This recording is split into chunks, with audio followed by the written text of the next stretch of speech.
2018 August 8 ഉച്ചതിരിഞ്ഞു തുടങ്ങിയ ഒരു തോരാമഴ 48 മണിക്കൂർ പിന്നിട്ടപ്പോഴേക്കും വാർഷിക വർഷപാതത്തിന്റെ 116% പെയ്തിട്ടും പിന്മാറാൻ മടിച്ചു നിന്ന ഒരു മഴയുടെ താണ്ഡവം.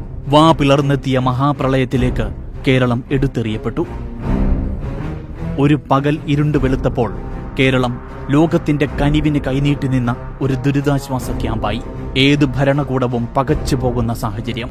അധികാരമേറ്റിയ ജനതയോടുള്ള കടമ നിറവേറ്റാൻ ഏതൊരു ഭരണാധികാരിയും മറ്റെപ്പോഴത്തേതിലും അധികം ബാധ്യതപ്പെട്ട കഠിനകാലം. മുഖ്യമന്ത്രിയുടെ ഓഫീസ് രാപകലില്ലാതെ ഉണർന്നിരുന്നു.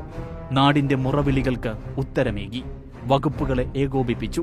സർക്കാരിന്റെയും സന്നദ്ധ സേനയുടെയും ഇടപെടലുകൾ അർഹതപ്പെട്ടവരിൽ എത്തുന്നു എന്ന് ഉറപ്പുവരുത്തി. ഓരോ ദിവസവും മാധ്യമങ്ങളിലൂടെ ജനങ്ങളിലേക്കെത്തി.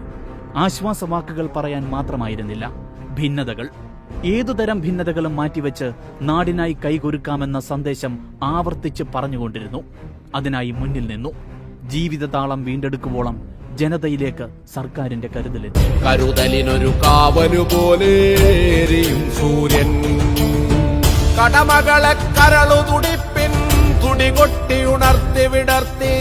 കരുതലിനൊരു കാവലു പോലെ എരിയും സൂര്യൻ.